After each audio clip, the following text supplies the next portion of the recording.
I mean, right now the encampments are going on and I am so proud of everyone doing those. This is crazy. Like, we're finally making a change, it feels like. So just don't stop. We're getting so close. We've never had this happen before. Not like this. So get out there, stand your ground, just like the Palestinians are doing. People are getting locked up. They don't care. Gaza doesn't care. We shouldn't either.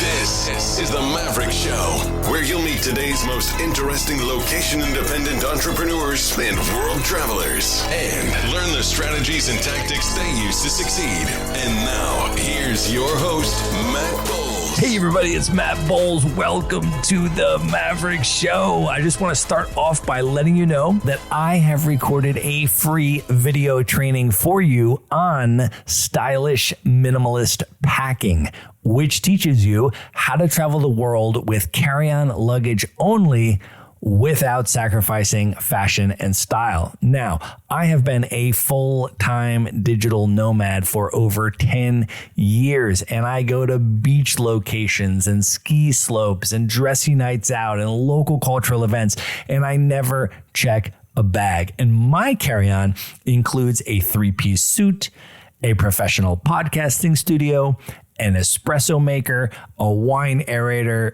and the list goes on. Now, I have been teaching workshops around the world at nomad conferences about how to do this, and I have finally distilled it into a 60-minute video training that I recorded for you, and you can watch at themaverickshow.com/packing. It's completely free. It's just going to ask you for your email, which will put you on to the Maverick Show's Monday Minute email newsletter list if you're not already subscribed. And then you can press play and watch the video. It's waiting for you right now at themaverickshow.com/packing. And now let's get into the episode. My guest today is Rasha Medin. She is a Palestinian-American digital nomad born in Detroit, Michigan, to a Palestinian immigrant family from Gaza. She is now a content creator, author, actor, motorcycle rider, and fully remote serial entrepreneur who travels the world with no base. Rasha, welcome to the show. Thank you. Thank you so much. Glad to be here. I am super excited to have you here. Before we get into this, let's just start off by setting the scene and talking about where we are recording from today. Unfortunately, we are not in person. I am actually on the east coast of the United States. I am in the Blue Ridge Mountains of Asheville, North Carolina. And where are you? I am in Egypt, in a specific city called Dahab, which means gold. And that's just so happens to be where I'm at today. Well, as you know, Egypt has played a very significant role in my travel and digital nomad journey. I have spent about a year in Egypt, mostly based in Cairo. So it has a very special place in my heart. And I know it does for you as well. Can you share a little bit, maybe just to start off, about what you love about Egypt, why it's so special, and maybe for folks that have never been, just describe some of the highlights of Egypt that you might put people onto? In Egypt, I really love the community that they have, the fact that they have kept their cultural background. For example, this is the place you come to and you're basically going back in time. You're in a third world country. You're going to see horses, donkeys, sheep, goats just roaming around with you. And there's a beauty to that because when I travel to other places, everything is just so modern and that kind of stuff seems not real anymore. And then you come here and it's like, oh, people really live like this, or at least used to in the other countries as well, but they have transformed. But it's a big community around that. They don't necessarily want to change. They want to keep that instilled, which I appreciate. They are also very, very strong advocates for Palestine. They're one of the biggest countries that has boycotted McDonald's, Starbucks, Dunkin', all that stuff. They won't even touch it. Pepsi, Cola, a lot of places stopped serving it. I've gone to restaurants that don't even have ketchup because they're boycotting Heinz. It's just a very beautiful, well-knit community. And to some people, it can look a little crazy, but there's a beauty in it. And it takes some time to sit there and understand, like, these people are actually living more than other people around the world. Well, I want to start off with your background, but before we even talk about your background, I'd love for you to share a little bit about your family's background, your parents' history, and where they're from, and talk a little bit about that. Yeah, so my father was born in Lebanon. He's Palestinian, but they had to move and relocate and immigrate to Lebanon during the Nakba, during 1948, when everything changed. And they were forcibly kicked out of their homes. So they didn't really have a choice. So my dad ended up being born in Lebanon, but then my mom was born and raised in Gaza, and she was there pretty much her whole life until she was like in her 20s.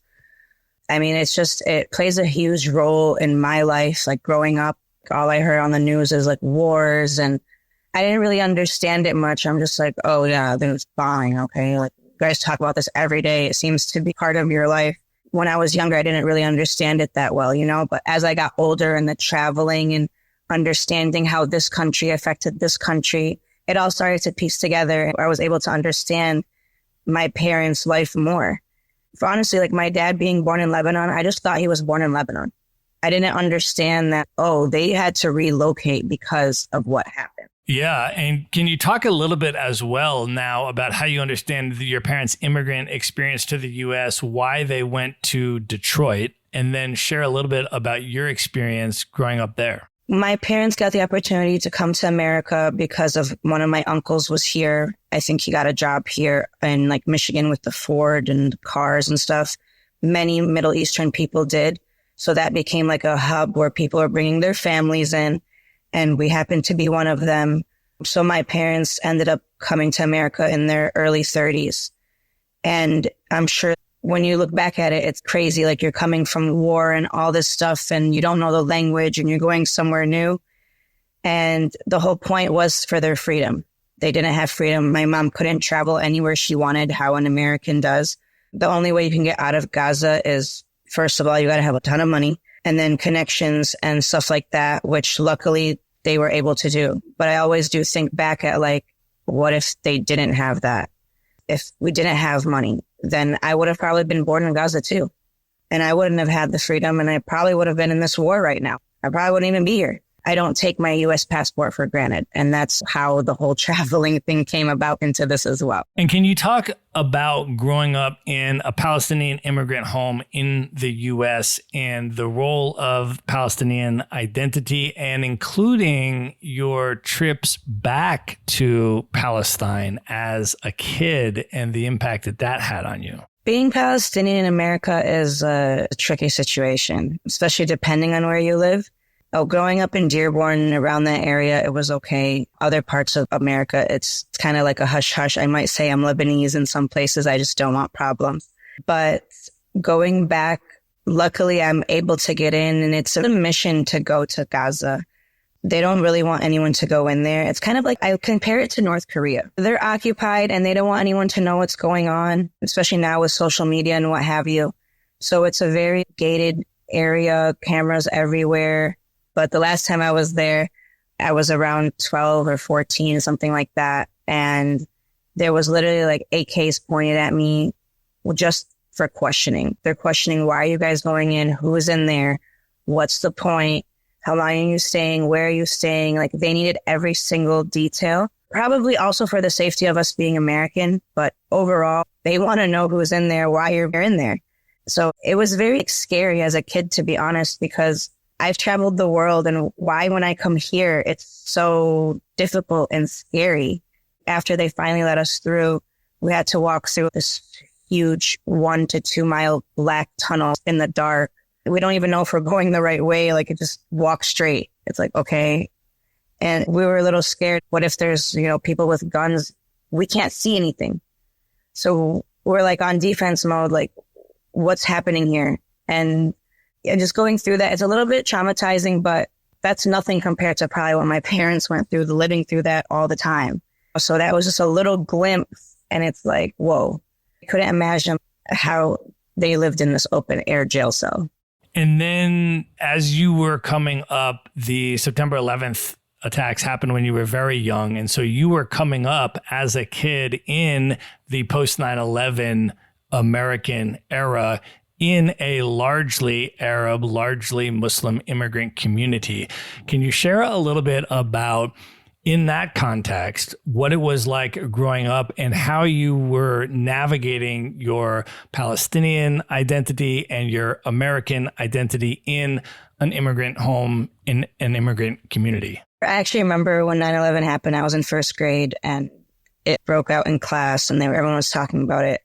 Again, for me, it was like, okay, another bombing or whatever. However, to be honest, I don't feel like it impacted me like it would have other Muslims around America, just because of the community we were in. So we're in a community that's all Arabs. Dearborn, Michigan is 99% Arabs, the highest population in all of America of confined Arabs.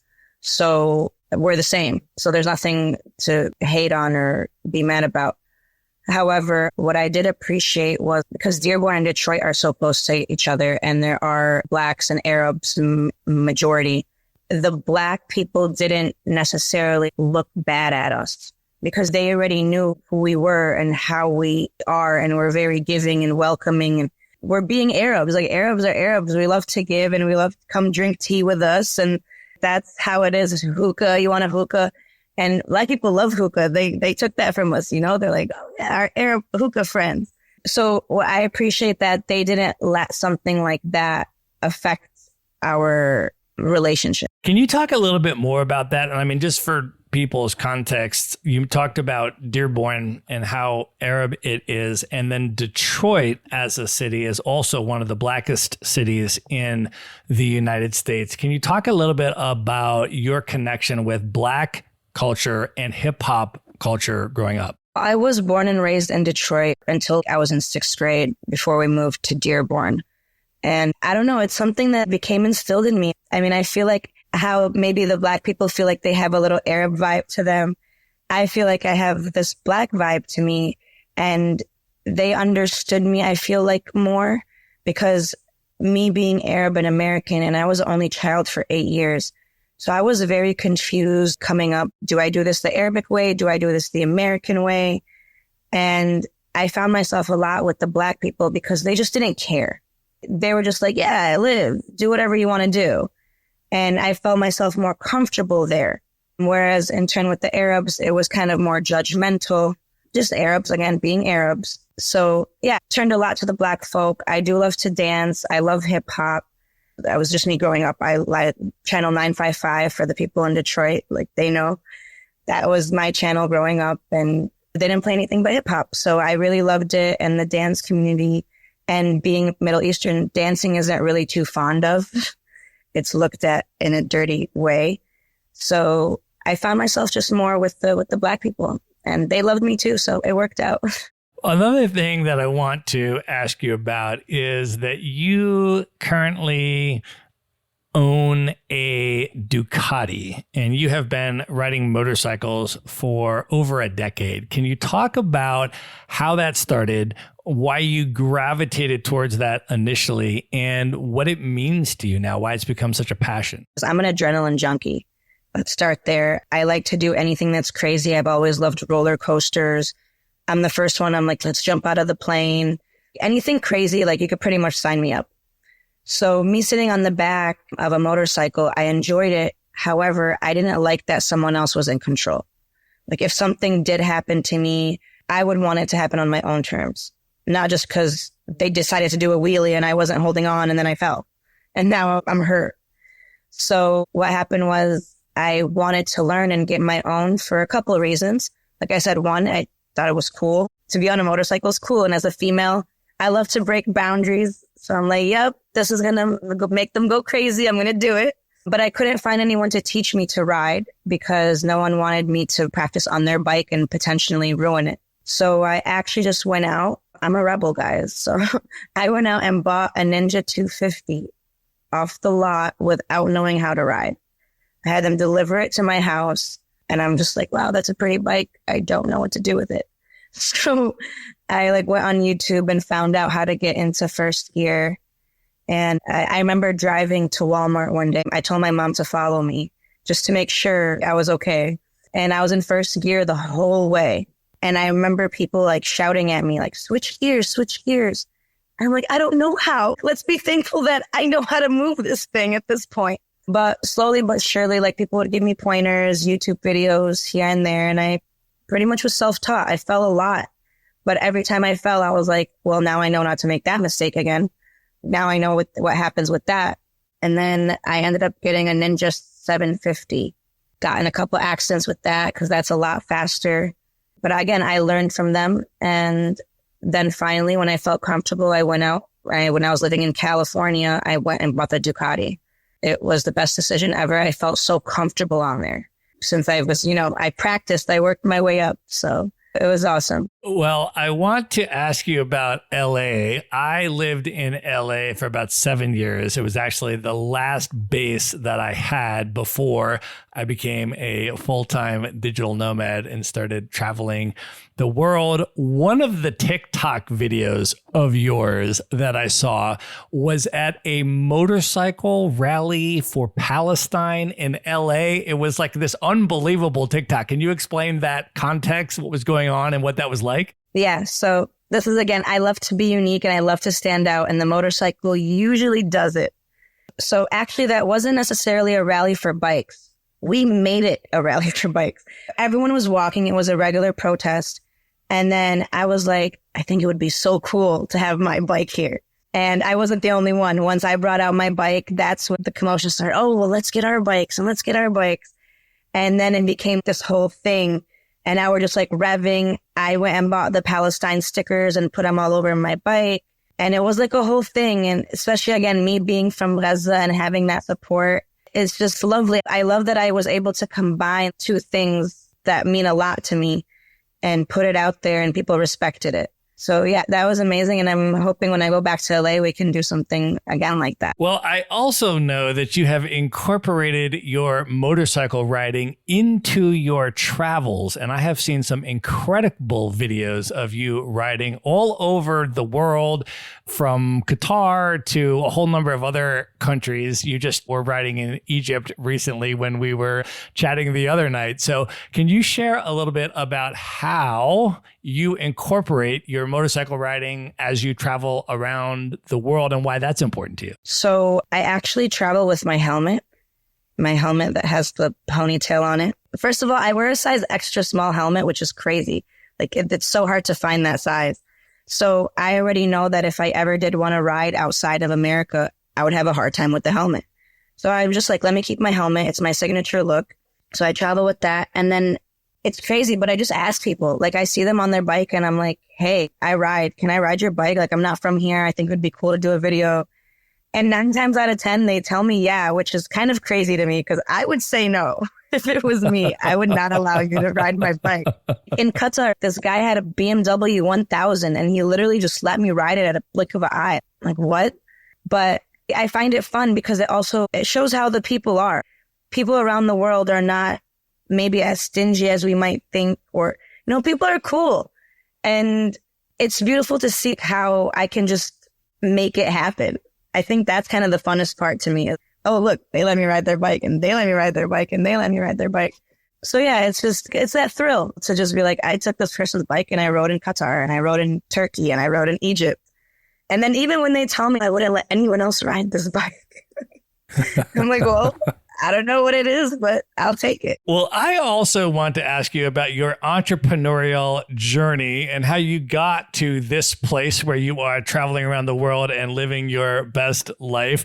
Can you maybe just start all the way back in terms of what some of the traditional expectations were or pressures were on you to pursue particular career paths, and then what your experience was deviating into the serial entrepreneur space that you now occupy? Maybe just take us on that journey a little bit. Yeah. So growing up, again, being Arab, Middle Eastern, we're supposed to be doctors, lawyers, or engineers.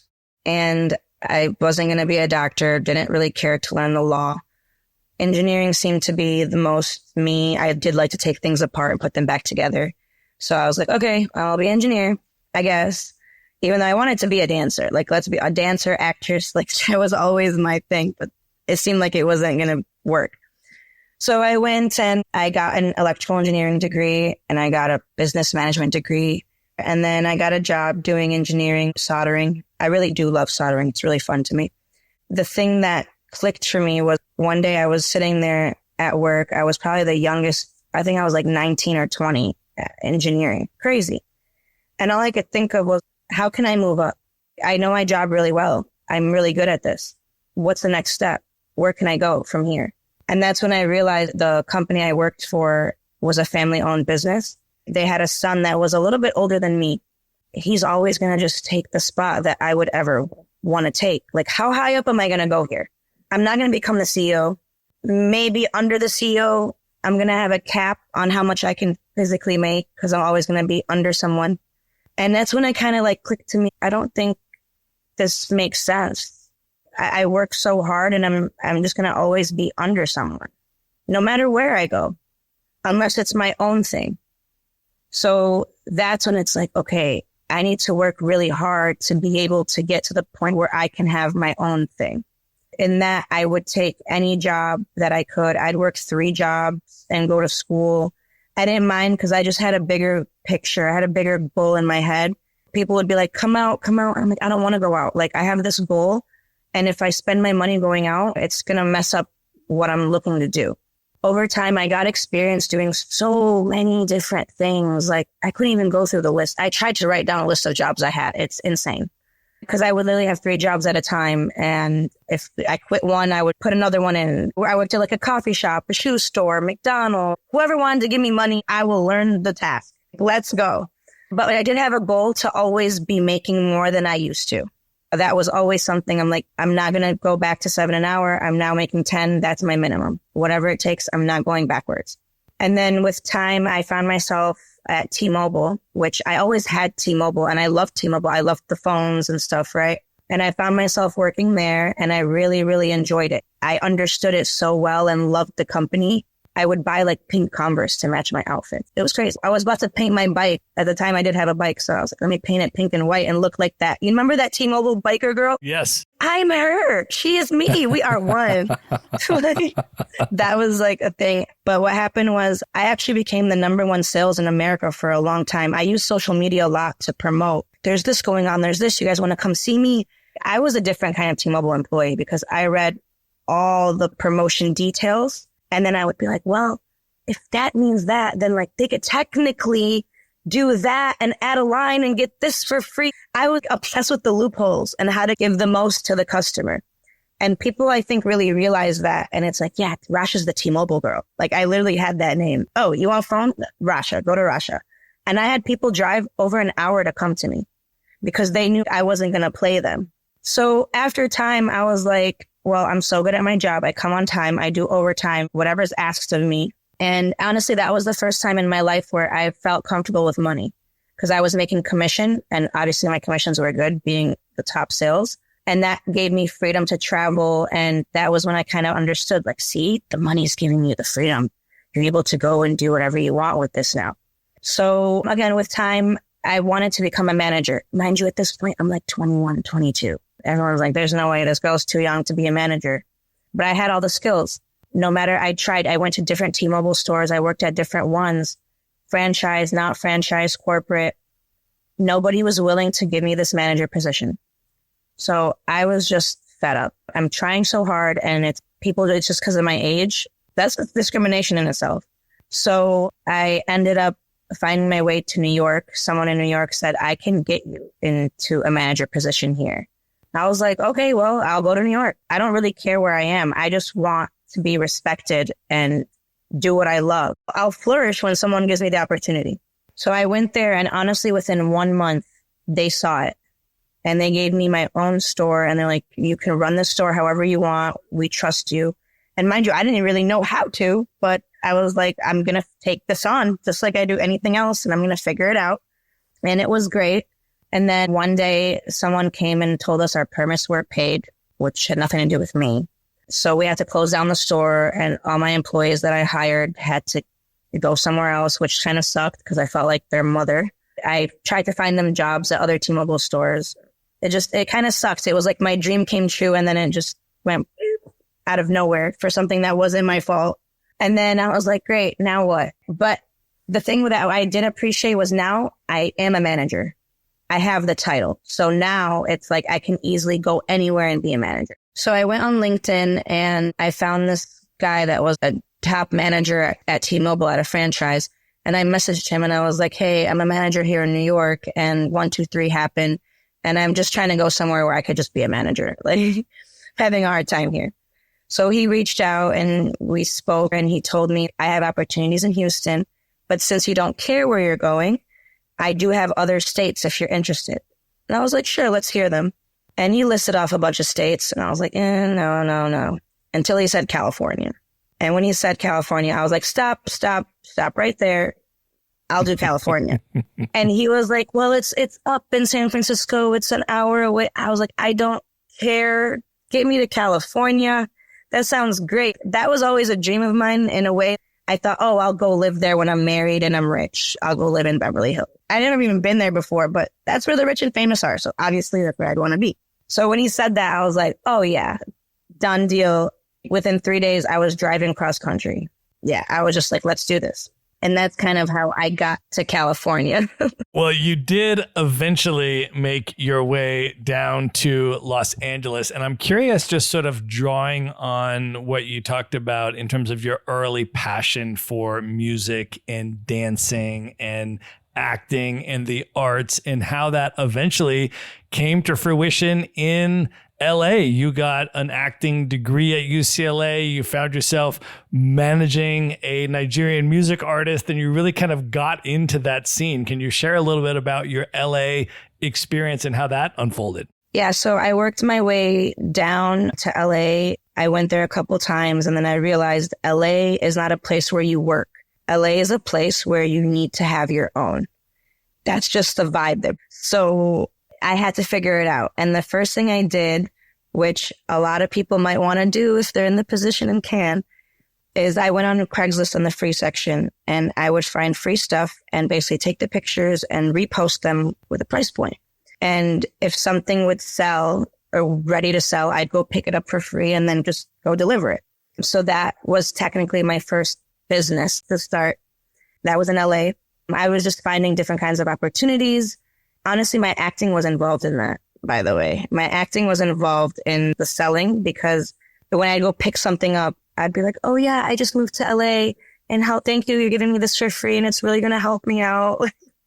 And then I'd go sell it and I'd be like, yeah, I'm moving from LA and I don't have space for this and I'm just trying to get rid of my stuff. So it was fun to practice my acting skills in that way.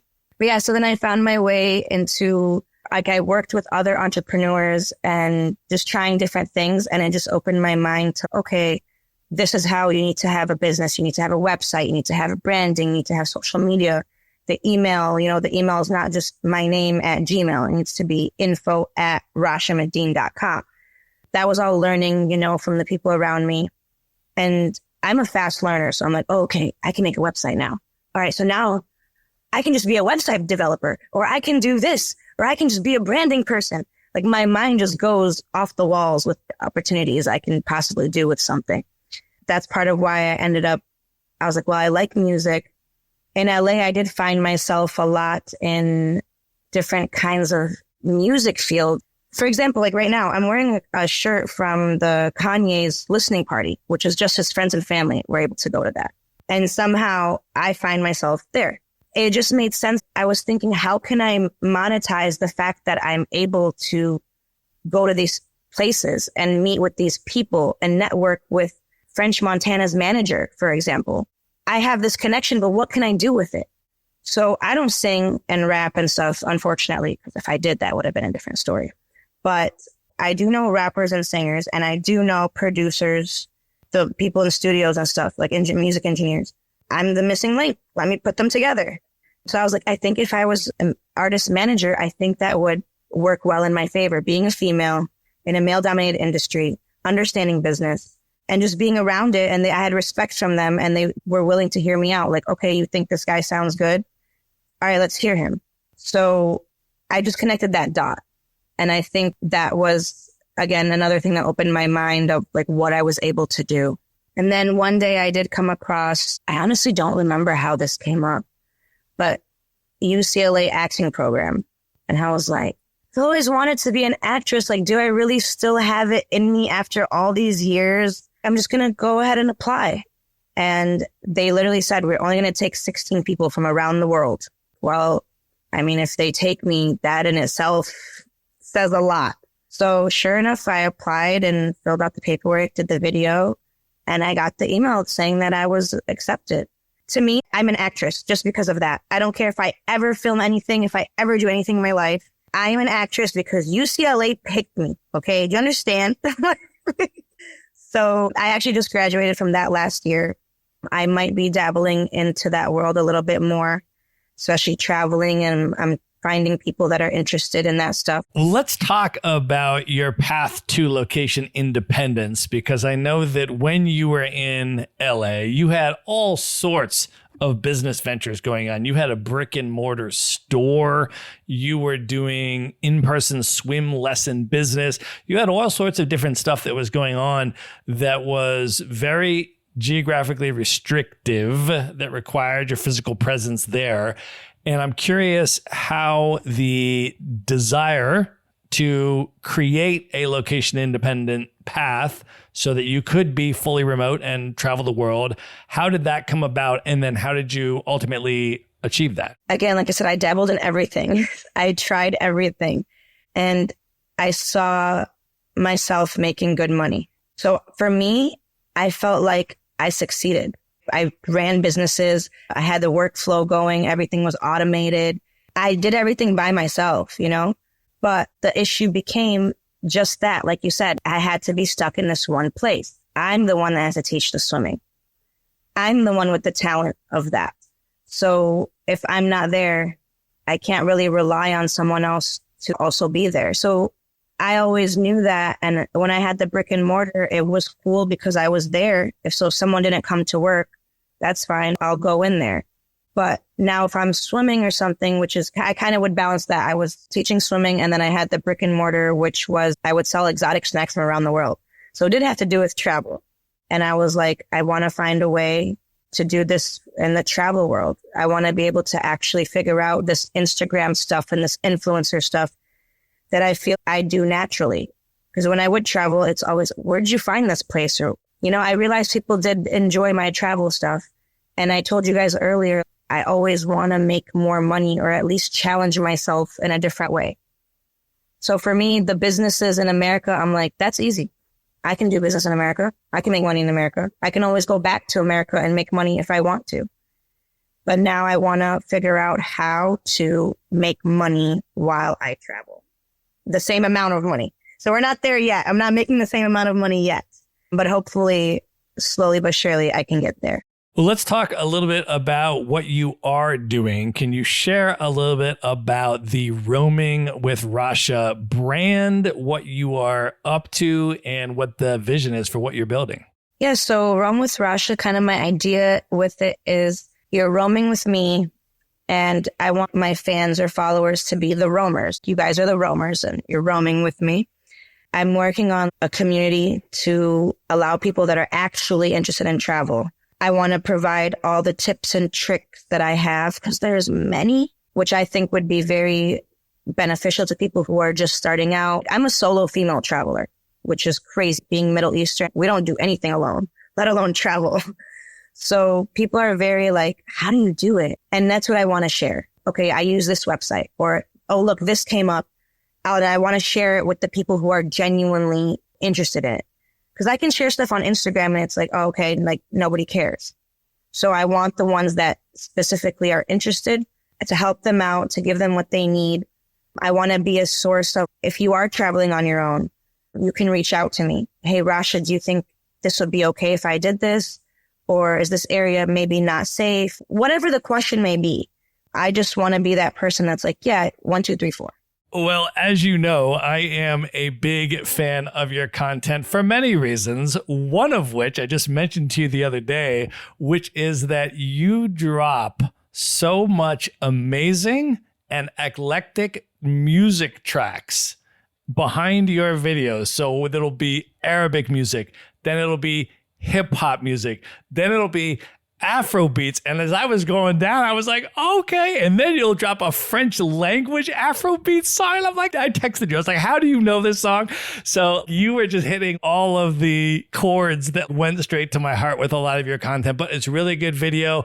People will be able to tell when they watch your content that you are an actor and you have stage presence and all that. A lot of it is very funny. A lot of it is very interesting in terms of the way that you're taking people into interesting places and talking about things and doing interesting things. So I am a big fan of your content. I'm wondering, though, you mentioned these travel hacks. Can you share maybe a couple of them now, just as an example of any tips, advice, or hacks that you might give people who perceive travel to be prohibitively expensive? I want to challenge those people to literally write down how much they spend every weekend. And then it'll give me how much you spend in 1 month. And I guarantee you can travel with that amount. So one of the biggest things I do, I've said this in many videos, you've probably seen it. Travel for the deal and not the destination. You can't just be like, I want to go to Hawaii. Hawaii is expensive. Okay. It's always going to be expensive. So maybe not right now. Hawaii is not it for you. So what I do is I go on Google Flights and I will put my starting location in the search bar and I keep the destination open. And then Google has the option where you can kind of pick if you want it in this month, in the next week, in the next 6 months, whenever you're looking. And it'll literally show you the pricing of around the world from your location. And I promise you, you'll be surprised by these prices. And I'm doing one way. I'm not even doing round trips. So with the one ways, it's ridiculous. I've seen stuff from LA to London for $250. That's cheaper than going to Miami. People just don't know that. They just have this assumption that travel is just so expensive. And it's really not, especially if you're going to Egypt. Come on, you're coming to Egypt. Maybe the flight is going to be a bit expensive. But once you get here, things are so cheap that it doesn't even matter. You're literally not going to spend anything here. It's hard to spend money here, believe it or not. So there's that. That's one of my biggest travel hacks is travel for the deal. You don't know what deal is out there. You might find something like, oh, wait, Jamaica's that much? Well, let's go to Jamaica then. The fact that a lot of people are stuck on one spot, it kind of makes it more difficult, of course. Another thing I like to do is I like to tell people, just hop the pond. Let's say you don't want to go to London, but the cheapest flight from LA is to London. And at least you can be on that side of the world. Now, once you're in London, things are totally different. You can easily book a flight from London to anywhere for like $20 in the European areas. Or you can take a bus all around Europe. Now you're finding yourself in Spain and Portugal. Now Morocco's right there. If you have some time on your hands, this is probably the best way to go about it. Keep moving. And you don't know like where that spot's going to end up taking you. And besides that, there's little things that people are worried about, maybe like the luggage and seats and the price of those things that make tickets a little bit higher. I do want to challenge them to take these things in consideration. One, there's literally full-blown carry-on bags that you can take off the wheels and now fit as a personal item. So you just have to do some research on that. And then as far as the seats, I never pick a seat. I don't pick a seat. I'm always the last one on the flight, and I know which seats are available at that point. So more than likely, I'll just sit at one that I think is comfortable and take my chances. Sometimes they might say something, sometimes they don't. But like I said, I feel like people just make traveling too hard. Just go. Just go. There's hostels. There's ways around it. You'll figure it out. You might even find people in the culture that'll help you out. Like, but why are you paying for a hotel? Come stay with us. Just go, guys. Go. See the world. Rasha, when you think back at this point to all of the travel that you have done over the years, what impact do you think all of that travel has had on you as a person? It has made me this well-rounded person. I mean, look at, you're talking to me about the music, right? How do I know all these kinds of music?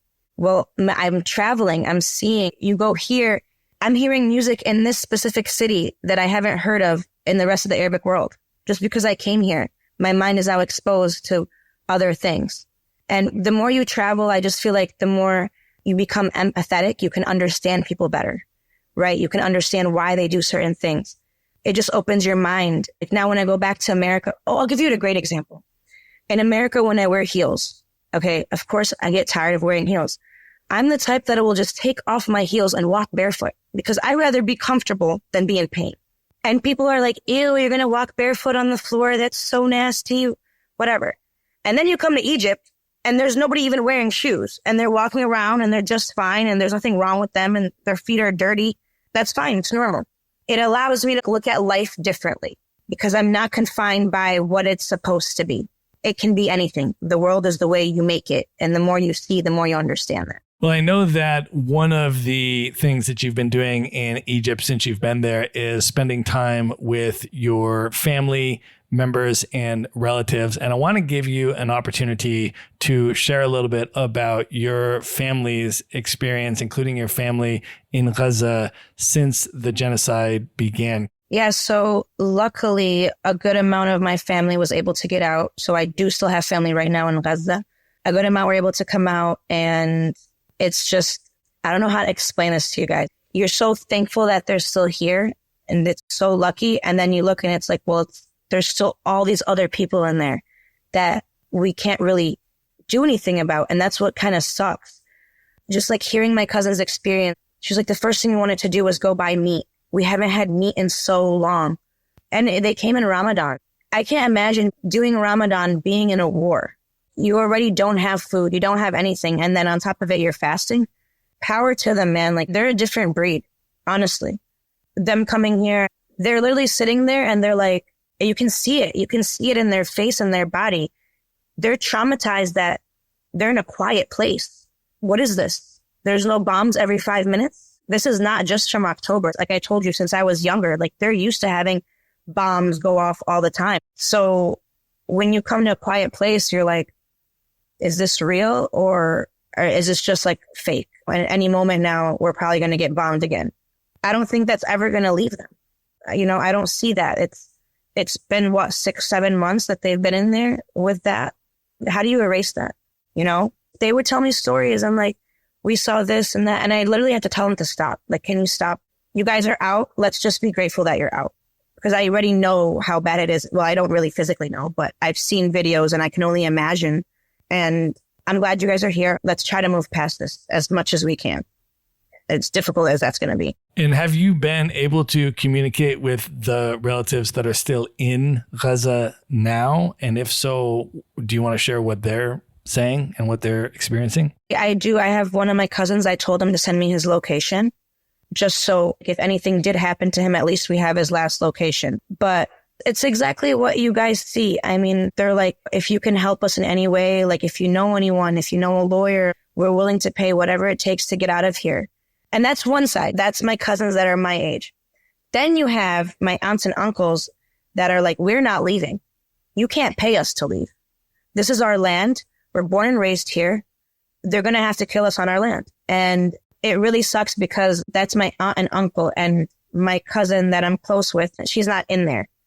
When we get phone calls, I'm like, I hope to God it's not her parents because she's not going to know what to do.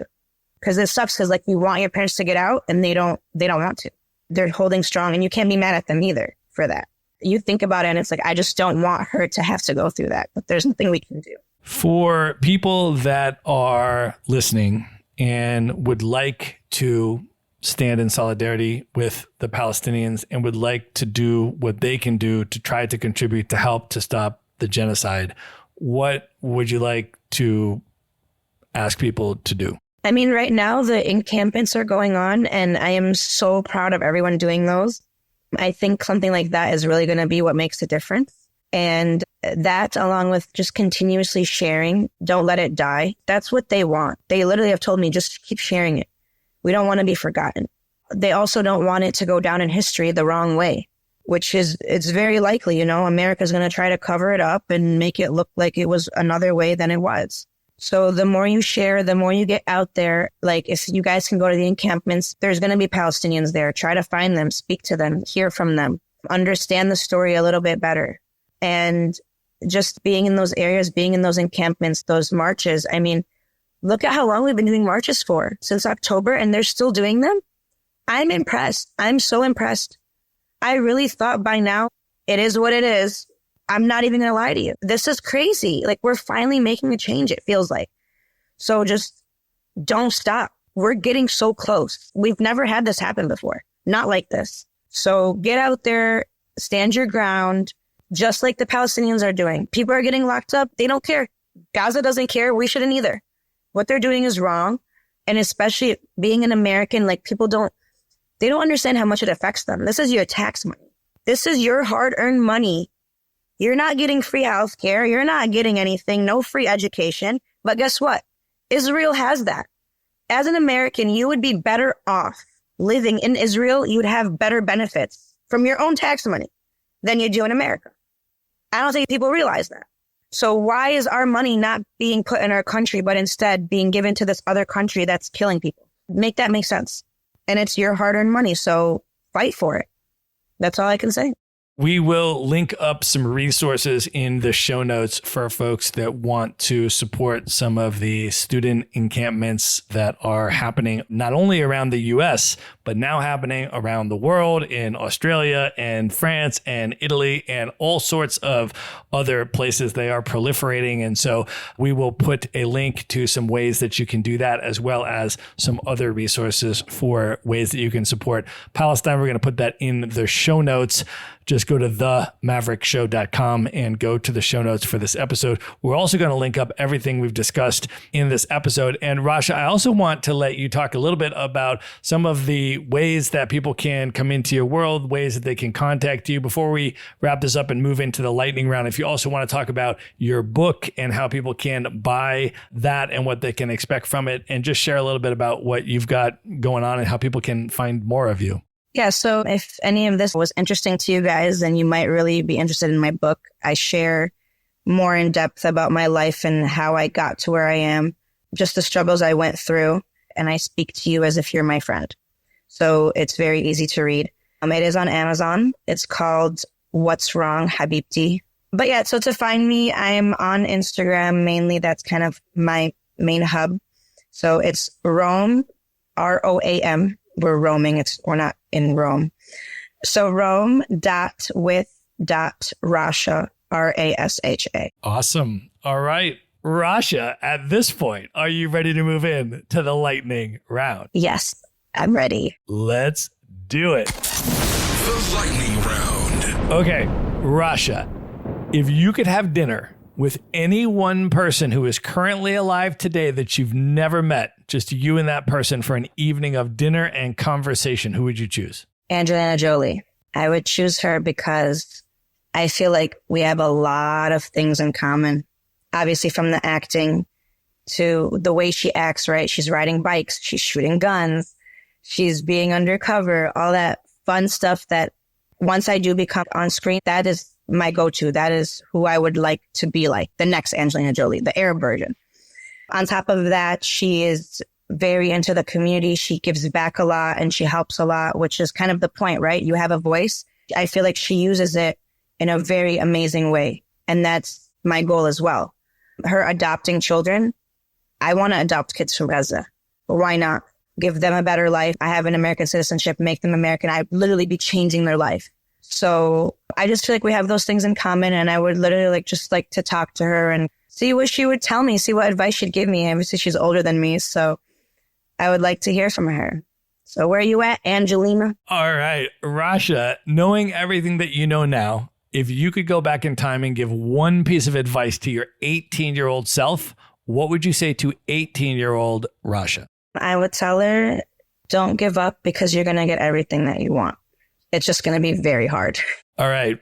Of all the places you have now traveled, what are 3 of your favorite destinations you would most recommend other people should definitely check out? Everyone knows I love London, so London has to be on here. Historical, beautiful, advanced place. Love that place. I'd have to say Portugal. Portugal is the Hawaii of Europe, if you don't know. So if you can't afford to go to Hawaii, maybe Portugal will be your next best bet. It's stunning. It's cheap. Great seafood. The vibes are impeccable. The people are amazing. And then the third one, can I say Palestine? Is that an option? You may absolutely 100% say Palestine, yes. It's not just because I'm Palestinian. It's the background of it. All the religions have touched Jesus being born there, Islam being there. Like, it's a very big culture pot. It's not at all what people think. My mom went to school with Jews and Christians. Be aware. So yeah, those would probably be my top 3. All right. What are your top 3 bucket list destinations? These are places you have not yet been that are highest on your list you would most love to see. Australia, Japan, Morocco. I still don't understand how I haven't been to Morocco. But yeah, those are my top 3. Those are all really good picks. I've been to all 3, so feel free to hit me up for some tips when you are ready to plan those trips. All right, Rasha, we are going to close this out with a really important question. I am going to ask you to name your top 5 hip hop MCs of all time. But before you name your 5, can you share a little bit about what hip hop music and culture means to you and why you love hip hop? I love hip hop because I feel like most of the songs I hear with hip hop, I mean, not now, maybe now it's gotten too sexual, but back in the day, it was more about the hustle, the grind, making things happen. Like 50 Cent's Get Rich or Die Trying. Like, that's a fact. We all want to get rich and we're probably going to die trying. So it helped me with the tough times of my life, hearing them. And it's like, yep, see, they went through that struggle too. And they did what they had to do to get to where they had to get. And this is just me going through that right now. All right. Rasha, who are you top 5? Eminem is my top. Lil Wayne, Nicki Minaj, Missy Elliott, and Yeezy. Amazing.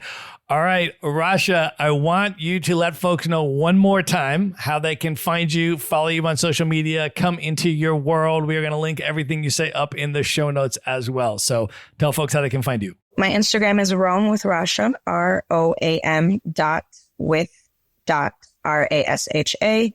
Or you can just go to roamwithrasha.com, and from there you can easily find everything you need. All right. It's all going to be in one place. Just go to themaverickshow.com. Go to the show notes for this episode. There you're going to find direct links to everything we have discussed in this episode, all the ways you can find and follow Rasha, as well as how you can support Palestine. Rasha, this was amazing. Thank you so much for coming on the show. Thank you for having me. All right. Good night, everybody. All right. I hope you enjoyed that episode. Just a final reminder to subscribe to the Maverick Show's Monday Minute email newsletter. No long articles here, just 3 bullet points that I put together for you and drop into your email inbox every Monday that you can consume in under 60 seconds. You can subscribe at themaverickshow.com/newsletter. Again, that's themaverickshow.com/newsletter. Be sure to visit the show notes page at themaverickshow.com for direct links to all the books, people, and resources mentioned in this episode. You'll find all that and much more at themaverickshow.com. Learn how Maverick Investor Group can help you buy cash flowing rental properties in the best U.S. real estate markets, regardless of where you live. Schedule a free phone consult today at themaverickshow.com/consult. Now you can buy rental properties with tenants and local property management in place, so you don't have to be a landlord or a rehabber. To get your questions answered and discuss how Maverick Investor Group can help you meet your real estate investing goals, schedule your free phone consult today at themaverickshow.com/consult. If you like podcasts, you will love audiobooks, and you can get your first one for free at themaverickshow.com/audiobook. Whether you want the latest best-selling novels or books on investing, business, or travel, try your first audiobook for free at themaverickshow.com/audiobook.